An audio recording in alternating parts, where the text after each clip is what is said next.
పేదలపై దౌర్జన్యం చేస్తే ఊరుకునే ప్రసక్తి లేదన్నారు బీజేపీ ఎంపీ ఈటెల రాజేందర్. ఇంత దౌర్జన్యం జరుగుతుంటే పోలీసులు ఏం చేస్తున్నారని ప్రశ్నించారు.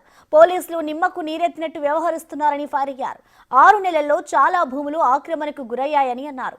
న్యాయం సామాన్య ప్రజల వైపే ఉందన్నారు. ఇదే ఇష్యూపై ఈటెల ఓవరాల్ గా ఏమన్నారో ఇప్పుడు చూద్దాం.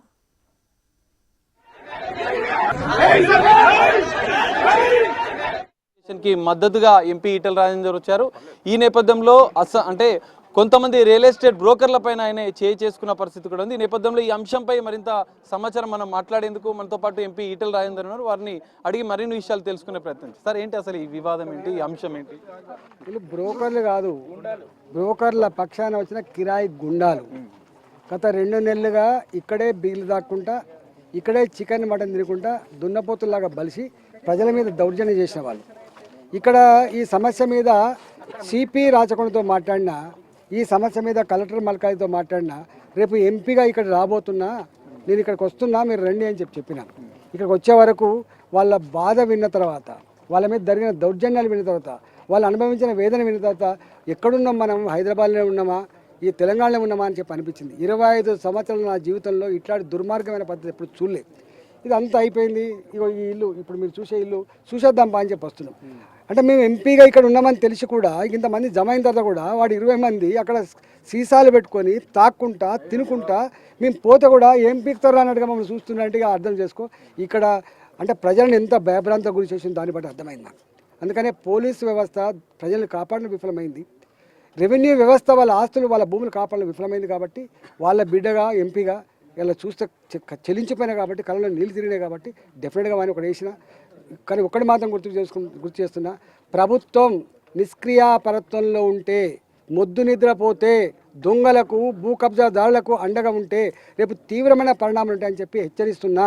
తక్షణమే రెవెన్యూ డిపార్ట్మెంట్, పోలీస్ యంత్రాంగం కదిలి వచ్చి ఆ ఏకశిలా నగరపు ఆస్తులకి ధైర్యం ఇచ్చి వాళ్ళ ఆస్తులు వాళ్ళకి ఇప్పియమని చెప్పి న్యాయాన్ని కోర్టు ప్రకారంగా, చట్టాల ప్రకారంగా, ఇవాళ వాళ్ళకు ఉన్నటువంటి పేపర్ ప్రకారంగా, లీగాలిటీ ప్రకారంగా వాళ్ళ ప్లాట్లు వాళ్ళకి అప్పచెప్పాలని చెప్పి డిమాండ్ చేస్తున్నాం. సార్, ఇంకోటి అంటే ఎప్పుడు శాంతంగా ఉండే ఈటెల ఈరోజు సహనం కోల్పోవడానికి ఏంటి కారణం? ఈ ప్రభుత్వం circumstances made me to create like this. ఈ పరిస్థితులు నన్ను పురికొల్పినాయి.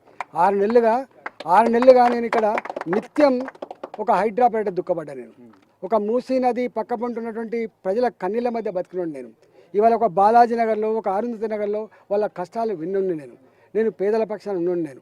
ఇవాళ ఇక్కడికి చూసిన తర్వాత నేను స్పందించకుండా ఉండలేను. నేను వ్యవస్థల మీద విశ్వాసం పోతున్నప్పుడు, చట్టమే ఉన్న వాళ్ళ చుట్టమవుతున్నప్పుడు తప్పకుండా పార్లమెంట్ సభ్యుడిగా నేను ఈ పని చేయాల్సి వస్తుంది. ధర్మం కోసం, న్యాయం కోసం, పేద ప్రజలకు ఒక విశ్వాసం కల్పించడానికి తప్పకుండా నేను వాళ్ళ పక్షాన ఉండాలి. సార్, ఇక్కడ ఈ భూ వివాదానికి సంబంధించి అసలు ఏంటి అంశం? ఎంతమంది బాధితులు ఉన్నారు? వాళ్ళకి ఎలాంటి న్యాయం? 2076 మంది ఇక్కడ, 2076 మంది ఇక్కడ. ఇప్పటికి నాకు తెలిసి ఒక 9 ఎకరాలని మొన్న ధరణి వచ్చిన తర్వాత, ధరణిలో అనేక రకాల దుర్మార్గాలు జరిగినాయి, అక్రమాలు జరిగిన విషయం మీకు తెలుసు. దాన్ని 9 ఎకరాలు వచ్చేసుకున్నాడు. 1 ఇంచు భూమి కూడా లేకుండా ఇలా 2076 మంది ఎవరైతే భూములు కొనుక్కున్నారో వాళ్ళ భూములు వాళ్ళకు చెందేంత వరకు ఇక్కడ ఉంటా. ఇప్పుడు నేను ఒక మాట అంటున్నా, 1985లో వీళ్ళు కొనుక్కొని ఉన్న తర్వాత 2006లో మళ్ళీ ఎట్లా వ్యవసాయ భూమి అయింది? ఎట్లా భూమి అయింది అంటే ఒక దొంగ డాక్యుమెంట్ సృష్టించుకొని, అధికారులను మేనేజ్ చేసుకొని, చట్టంలో ఉన్న లొసుకులను అడ్డం పెట్టుకొని చేసిండ్రు. 2006లో చేసిండ్రు, 2011లో చేసిండ్రు, మళ్ళీ ధరణి వచ్చిన తర్వాత 2021లో కూడా చేసిండ్రు. వాళ్ళు నిరంతరంగా కొట్లాడుతున్న పాపం. అంటే ఇంత వేదన ఉన్నటువంటి వాళ్ళైతే ఎవరు లేరు.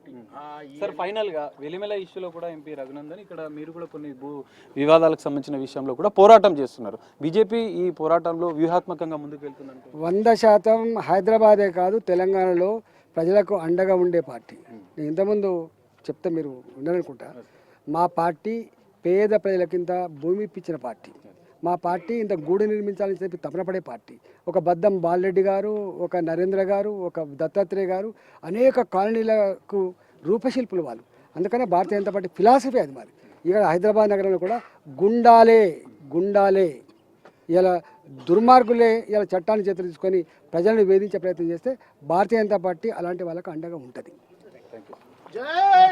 ఇది బాధితులకు న్యాయం జరిగేంత వరకు తాను పోరాటం చేస్తాను. ఏకశిలా నగర్ వెల్ఫేర్ కి సంబంధించినటువంటి బాధితులు ఎన్నో ఏళ్లుగా పోరాటం చేస్తున్నారు. వీళ్లకు న్యాయం జరిగేంత వరకు తాను పోరాటం చేస్తానని చెప్పి ఎంపీ ఈటెల చెప్తున్న పరిస్థితి కనిపిస్తుంది. కెమెరామెన్ సంతోష్.